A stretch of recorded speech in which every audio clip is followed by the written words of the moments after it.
Hi guys, today we're going to be speaking about cognitive development in psychology, and as you can see from the photo that's up there on the PowerPoint, we'll be looking at some of the major theorists. Of course, Jean Piaget, most notably known for the work within cognitive development as we grow, in which way we think, etc. And he obviously developed a number of different thoughts and stages of cognitive development. On the left-hand side down the bottom, we have Lev Vygotsky. Vygotsky's work is quite famous and still being used today, although it hasn't been tested cross-culturally as such. But the work of Lev Vygotsky is still quite prominent within sport and exercise as well. We use things like scaffolding and the zone of proximal development, which we'll come to at a later stage, but certainly is one of the founding members in terms of the work that was done in terms of cognitive development as well. We also have the work of Jerome Bruner in terms of the three models of behavior and cognitive development. And then on the top right hand side as well, we have John Flavel, who is noted as being the founder, or certainly one of the creators of the concept of metacognition. So thinking about the way we think, and in the 24th century, that's a major concept. Probably and hopefully people are becoming more aware of the power of introspection again, the power of self-reflection and attribution, which are all aligned, and we'll come to them as we move through this set of notes here then again today. So we're going to start off and we're going to be looking at a really basic concept within psychology is a schema. So again, it sounds like it's a terribly complicated idea or ideal, but it's not. A schema or schemata is plural. It's the basic building block or unit of intelligent behavior. So it's, if you think of a mathematical equation per se, you're not going to ask people to start doing multiplication and division before they've done adding and subtracting. So you build up these blocks of intelligent behavior that help us to then create new systematic approaches to answering. The schema enables us to organize past experiences and provide a way of understanding future experiences. We're still doing that, and we do that all the way through our life, as both Piaget and Lev Vygotsky would have felt that we're lifelong learners and that we should be learning through our life, despite when or how we reach cognitive maturation. Here's a look at just the process of equilibrium that we're trying to do. And children, you'll see in most cases, are trying to create systems of assimilation and accommodation, which we're going to take a look at now. Life begins with simple inbuilt schemas, largely confined to inbuilt reflexes such as grasping and sucking. If you think of a child, for example, they'll tend to just want to suck and be able to grasp things initially. So these tend to be inherent or inbuilt reflexes. And again, you probably remember from your previous lectures in terms of inherent reflexes, the work of obviously Ivan Pavlov, that we have some things that are just naturally conditioned for us as well. These schemas work independently of other reflexes, so they don't necessarily have to have anything else working with them. Again, if I was to throw something at the screen, you might put your hands up to protect yourself in the idea that something is coming towards you. They activate only when certain objects are present, of course, and they become more complex as we grow. So, as I mentioned, assimilation, accommodation, and equilibration. So, these things are important as we move along, but they'll all start to become cyclical for us. So, we'll all start to understand the relationship between the three. And the more that we understand cognitive developments, the more we'll actually understand this process. So, assimilation is the process by which we incorporate new information into an existing schema. We see something new for the first time and we try to assimilate information around what it is. So, you pick up something that looks like a water bottle, you're feeling the water bottle, in most cases it might be plastic, and you start to create this assimilation around, is it definitely a water bottle, or what's inside it, is the fluid clear, and we start to do this process throughout our lives as well with new objects. Accommodation then allows the modification of initial reflex schemas. So if the next time I go to put my hand up, you'll know that it's through a laptop, so you're not going to put your hand up to protect yourself. Equilibrium then, and of course we could go into the biopsychology in terms of homeostasis of the body and equilibrium, but for the moment we're saying it's when the child is able to cope with most, if not all, new experiences by assimilating them. So they're constantly adding these pieces of information together, and they're trying, like the rest of us on a day-to-day basis, coming up with a logical or a reasoned conclusion. So here's a nice little diagram that illustrates it quite well. Let's say banging is a favorite scheme used by babies to explore the world, and assimilation occurs when they incorporate new objects into the schema. Of course, accommodation then occurs when a new object doesn't fit the existing schema. So you can see where the child has broken an egg there. It could result in them crying quite a lot or getting a shock or a fright when it happens, and they'll probably realize that that's not meant to be part of their existing schema, i.e. they're playing tools like the rattle that's in the first image or the blocks in the second. So you'll see with children as they start to explore the world around them. This equilibrium then is a cognitive state obtained when existing schemas are inadequate to cope with new situations. So not too dissimilar when, you know, 2 or 3 eggs fall and crack on the ground, and they might get a little bit of a fright, and that could occur in disequilibrium. But as you are aware through evolutionary psychology, one of the key aspects that we have cognitively, and we're lucky that we do obviously, is the adaptation. So we need to be able to adapt to certain situations, and children actually are quite good at doing this fundamental process, embracing assimilation and accommodation. So you're putting the information together and you're wondering, how do I adapt to this? In most cases, the adaptation method within there would be that they're probably not going to be playing with eggs again, I'd imagine. So we move on to Jean Piaget's work, The Child as a Scientist, and this is a really important function because Piaget loved the idea of exploration and children being able to explore the world themselves. If we think about sport, we like to allow athletes to be independent learners. If we think about education as well, most educational institutions would prefer their students or participants to be independent learners so that they can go off and learn by themselves and create new ideas and assimilate them ideas then again. So let's have a look at Piaget. So Jean Piaget then 1896 to 1890 was a Swiss psychologist and a major figure in the 20th century development of psychology. Okay, he was the first to make a systematic study of acquisition of understanding by children. Okay, so there was theories before this, ideas before it. In around that time, obviously, we would have had Sigmund Freud's psychosexual stages of development as well, and as we'll see as we go through that as well. He developed a 4-stage theory of cognitive development, which he described the thought process of children from infancy to adulthood. Again, a little bit of information and maybe critique around what Piaget would have considered adulthood.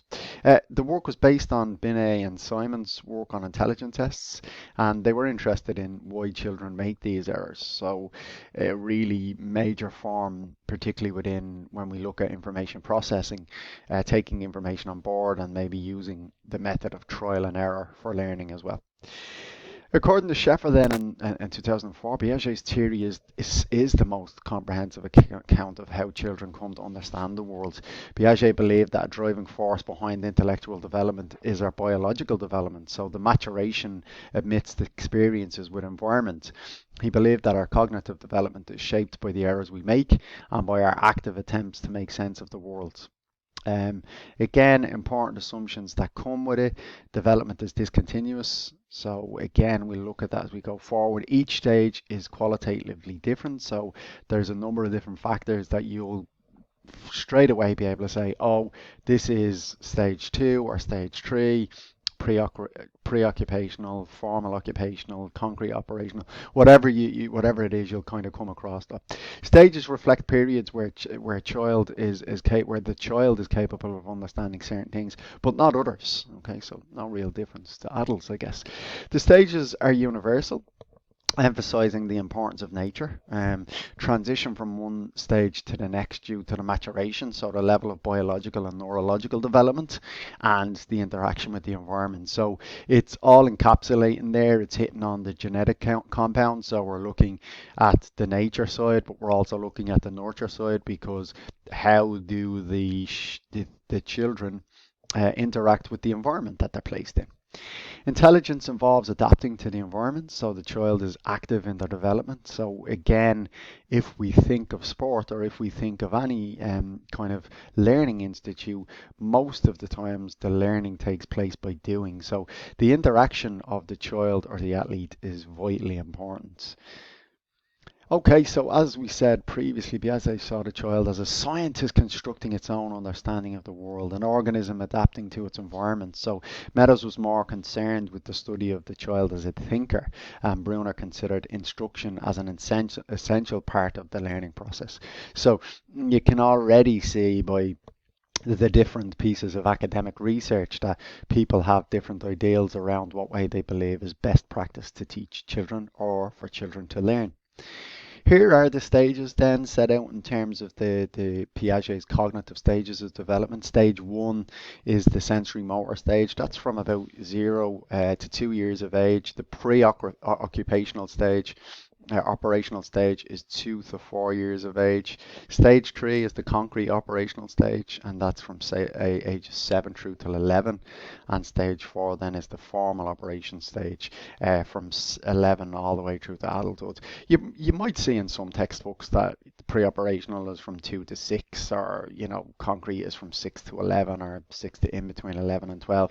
You have to be aware that we all develop biomechanically differently. And we have diversity even by male, female. So in general, females will hit puberty much quicker than males. So there's going to be a little bit of discrepancy within the information that's there as well. So let's hop into stage one, the sensory motor stage, okay, from ages 0 up to 2 years of age. And there's a lot of information within this, but what we see is these stages of development are linear. So it would not really occur where people are jumping through stages. So we're born, we're a baby, and when we go from that stage of 0 through to 2, that's the sensory motor stage, as we mentioned. After the sensory motor stage, we reach the preoccupational stage. So we're starting to want to and begin exploring the world that we're in. Stage three then is the concrete operational stage. So we're working in very definitive terms. We're starting to get concepts. We're starting to think that tiny little bit more laterally. And then obviously the stage four is the formal operational stage. So we start to put things in a much more formal stance for ourselves as we reach adulthood. Now, what is key to know with all of this then is only when we go through these stages can we reach full maturation. So the idea would be that we have to go through these stages in order to reach cognitive maturity. Again, that biochemically and biopsychologically, or neurologically, happens in around the ages of 20 to 21 then again. Okay, so that's stage one. The sensory motor stage is 0 to 2 years of age. It's a stage where, as you can see in the small image that's there, there's a lot of kind of exploring that takes place even at this early stage. So during this stage, the infant constructs understanding of the world by coordinating sensory experiences with physical actions, so sensory and motor skills. By the end of the stage, the infant progresses from reflexive, instinctual actions at birth to the beginning of symbolic thought. Infants coordinate simple schemas, so building blocks, such as grasping and sucking. They are practiced until they function smoothly. So again, they grab the bottle, it's falling all over the place, it hits them in the face, it goes to the left, it goes to the right. They put it in their mouth, or they want to put it in their mouth, and it's down at their chin or up at their nose. And these motor functions actually take a little bit of time to smooth themselves out. During this sensory motor stage, knowledge about objects and the ways that they can be manipulated is acquired. So again, when they grab them, when they use them, if you turn it upside down, there's fluid going to come out of, let's say, a bottle. Infants coordinate simple schemas such as grasping and looking. And if you think about it with a child, their eyes tend to move quite rapidly around. And again, we can come to that later. Language is used for demands and cataloguing. Again, the misconception will be often, well, not many children from 0 to 2 are actually speaking. But remember, speaking and language is two different things. These are practiced until they function smoothly. So you can see, look at some of the images there are pretty good. It explains it quite well. Then again, they very much see the world from their own view at this stage. They're beginning to explore, taking on some of the sensory stuff through their eyes, obviously tasting things, moving around for the first time. Then again, smelling things again, and even when the bottle, when they're having the bottle in terms of food and digestion and stuff like that, they can then replace it by maybe sucking the thumb, which we see quite often as well. Play starts to take place within this stage. Again, it's such a vital aspect for them, as we said, and exploration is really needed. So babies are unable to consider anyone else's needs. So that's the thing again, if you were to stand in front of a child who is 0 to 2 years of age, and you had something like an ice cream per se, and you're tasting it and it looks like you're enjoying it and all the other things that go with it, in most cases a child is going to try grab it, they'll put their hands on it, they don't understand, it's going to go everywhere and make much of a mess. So they are considered to be egocentric then again. Piaget referred to children in this stage as little scientists. During this stage, the infant also begins to develop these reflexes, so habits of hand-eye coordination, as I mentioned, with drinking the bottle or sucking the thumb. I will come back to this one actually because of the idea and concept of object permanence, knowing that something exists even though it's out of sight. So they can struggle with that in these early stages. Piaget divided the sensory motor stage into 6 subcategories or substages. The first one being exercising reflexes, which we've mentioned. These are practiced until they're defined, or your motor movement is defined more smoothly and more discreetly, I guess. Stage 2 then is from 1 to 4 months. Again, reflexes are extended to new objects and infants coordinate simple schemas. So again, looking starts to become more defined, more smooth, more appropriate, instead of, as I mentioned earlier, children's eyes tend to go left, right, ups, down all the time quite quickly. Secondary circular reactions, then all the scenes become coordinated, or all the senses become coordinated, and when they become coordinated, it's much better. The infant can anticipate events and results of actions. A partially hidden object can be found. The coordination of secondary circular reactions then, 10 to 12 months, infants represent objects in their mind and demonstrate the beginnings of symbolic behaviour and memory. A goal can be decided and then acted upon. So they see a bottle, it might be still a little bit hot. They see the bottle, but they're still going to aim and use that goal to go and take it. In this stage, other things start to begin. We start to see things where they create relationships, they want to touch things, and they will start this process of trying to be upright, and what that actually involves for them. So what way do they see it? But the world is still very much all about them at this stage mentally. Tertiary circular reactions, then 18 to 12 months, infants search for environmental novelty and use several interchangeable schemas to achieve goals. Experiments are conducted to see what will happen. So an object under under one of the several covers can be found. And we'll watch a short little video on that then again. In this invention of new means through mental combinations, so from 18 months through to 2 years of age, objects can be manipulated mentally, and objects placed in a container that and then hidden can be found as well. So they always think about like chocolates or biscuits or cookies or whatever it may be in relation to that one. So we're going to just hop out of this and watch this this short little video in relation to object permanence. As I said, how do young children see this? What way do they see it? And how does it work for them then again? So this is a short little video that's part of it. And again, I'm just going to play that there. Just bear with me now while I open this up. New babies aren't quite sure what happens to objects when they leave their sight. Sky's mom keeps disappearing and reappearing. No wonder peekaboo is so much fun. During their first year, however, infants will learn an important concept: object permanence. Everything has a life of its own, even if it is out of sight. At Maya's age, babies know to look for the object, but they might not have everything else straight. 10-month-old Simon is about to make a classic mistake, known as the A not B error. Although he watched us place the toy plane under the white cloth, he'll look for it where he last found it, not where he watched us hide it. If a 1-year-old can't find an object they want right away, they're likely to give up looking.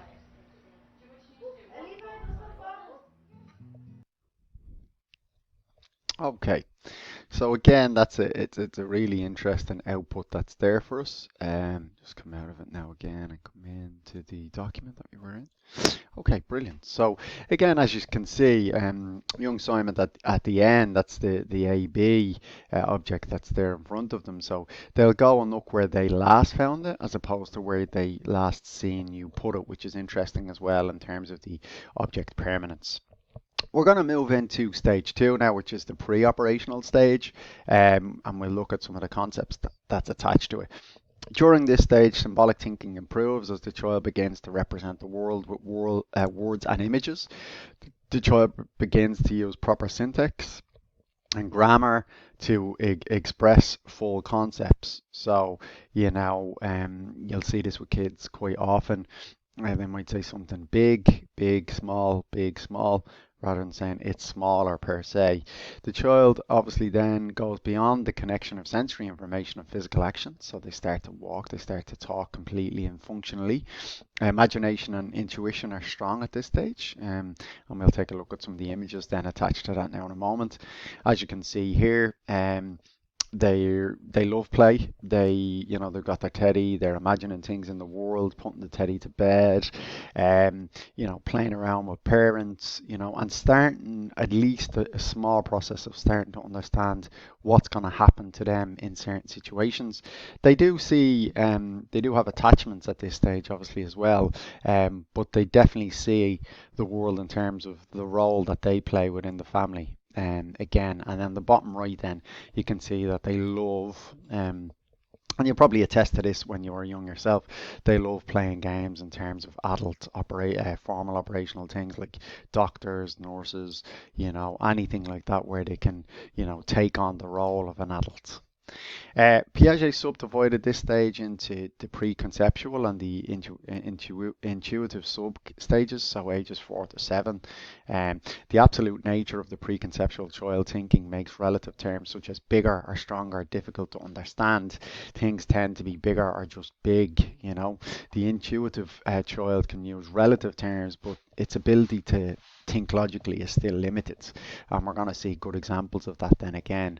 So they are fully aware of thinking processes and things like that, what happens in the world that they live in, and as you can see, they still are very much egocentric, so they build the sand castles. It looks great to them, it feels great to them, and they believe that everybody else sees the same thing that they see, whereas in reality you can see some of the other kids might not believe that it's so great. Pre-operational stage then continued, so the Three Mountains task suggests that young children are egocentric. A child sits behind a 3D model of the three mountains, doll placed at either side of the model, so that has a different viewpoint. Child must indicate what the doll can see. And as you will see here again, this is just a brief diagram on it. It's just asking the child from their perspective what they can see. Okay, so I'm going to pop in to the video again here. Hopefully the volume works on it. Can you tell me what you see when you look at that from where you're sitting? What are some of the things that you see? And a cat. A cat. And a tree and a bone. Okay, now we're going to do the same thing. Can you tell me what you see when you look at it from that stool? An owl. An owl? And him. What is that? A goat. A goat? Yeah. Okay, is there anything else you see? Yeah, right there. Right there, what is that? A tree. A tree. And that's another little tree. Another little tree? Yeah. Right. Okay. And can you tell me what I see when I look at this from where I'm sitting right here? An owl. Okay. And a goat. Mm-hmm. And a little tree. And that. And that. Okay, so can you tell me what you see from that side? A fox and a bone. And a volcano. And Yeah. a rock. And a big fat Christmas tree. Now, Braxton, can you tell me what I see from where I'm sitting? A bird and a river and a volcano and a horsey and a rock and a plant.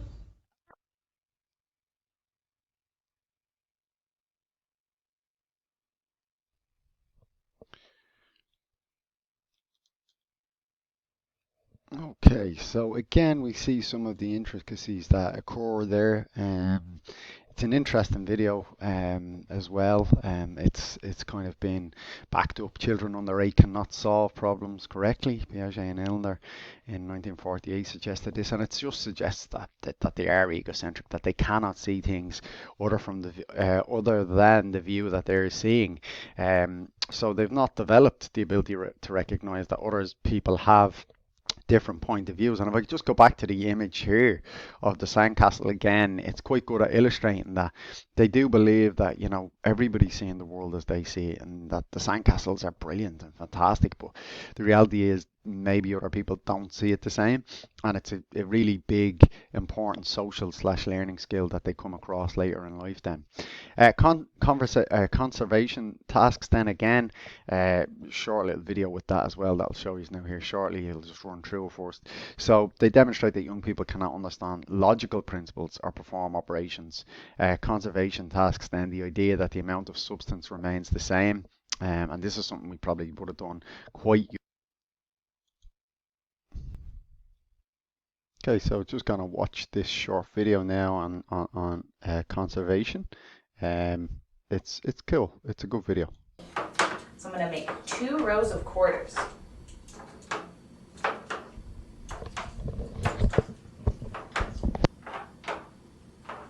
Okay. Does this row have more quarters? Does this row have more quarters, or are they the same? The same. The same? Okay, now watch.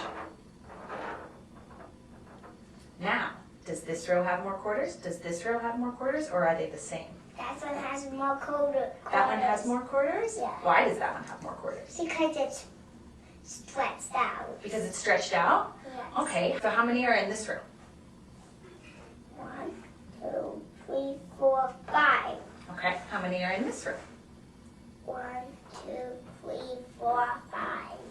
So, are there more in this row, or are they the same? The same. The same? Yeah. Okay. Okay, so we have 2 sticks. Is this stick longer? Is this stick longer, or are they the same? The same. The same? What about now? Is this stick longer? Is this stick longer, or are they the same? That stick is longer. The stick is longer? Yeah. Can you tell me why? Because you moved it over. So now it's longer. Yeah. Okay, tell me. I'm going to pour blue water into each of these cups, and you're going to have to tell me when they have the same amount, okay?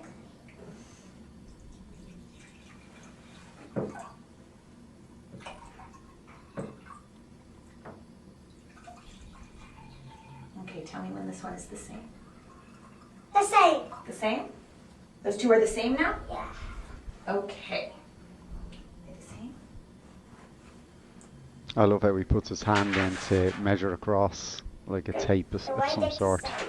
Good. Okay, now watch this. We're going to take the blue water from this glass, and we're going to pour it into this glass. Now, does this glass have more water? Does this glass have more water, or are they the same? Has more water. This one has more water? Yeah. Can you tell me why? Because that one's higher than that one. That one's higher than that one. Right. Can you tell me, does this ball have more Play-Doh? Does this ball have more Play-Doh, or are they the same? That one had more Play-Doh. That one has more? Yeah. Let's try and make them the same. Make them into 2 of the same size. What about now? They're the same. They're the same now? Yeah. Okay, now watch. Now, does this one have more Play-Doh? Does this one have more Play-Doh, or are they the same? That one has more Play-Doh. That one has more Play-Doh? Can you tell me why? You smushed that one. Because that one's smushed.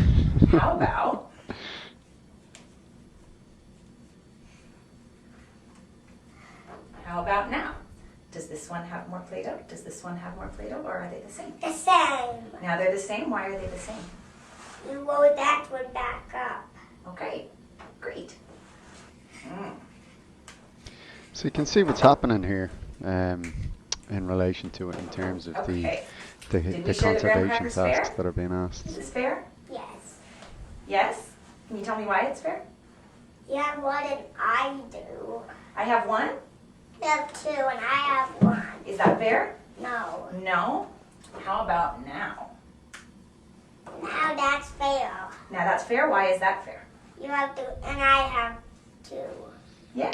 Okay, very good little video there again, in relation to the task that was put upon the young applicant there, and or participant, should I say. Okay, so going to moving on there. As I've said, we've gone through this this task already. The tall tin cylinder versus the kind of larger one down the bottom there in terms of A and B. So they do struggle with that concept. Then again, even with the cracker at the end, obviously they work in terms of numerics as opposed to the actual size, length, width, etc. Okay. There's lots of different tasks in relation to conservation. Works across numbers as well, as we seen with the coins, the quarters at the start with the young child, and then we also seen it with the fluid. But it's it's no different in terms of squares or any of the Play-Doh putty that was used later on. Then again, he used the term you squished it, I think he says, so that makes sense to the larger one in terms of height. That he believed there was more in it. So this egocentrism, according to Piaget, preoccupational children are egocentric. That is, they see the world from their own standpoint and cannot appreciate the other, that other people might see it differently. Some may suggest we never really come out of that development stage. So moving into the concrete operational stage of Piaget, ages 7 through till 11. It can easily solve conservation tasks, constructions of schemas that enable children to think logically, so they start to be able to use decentration, taking multiple variables into account. So it's not just one central concept. They're able to pull apart things. Reversibility, so mentally undoing a physical or mental transformation.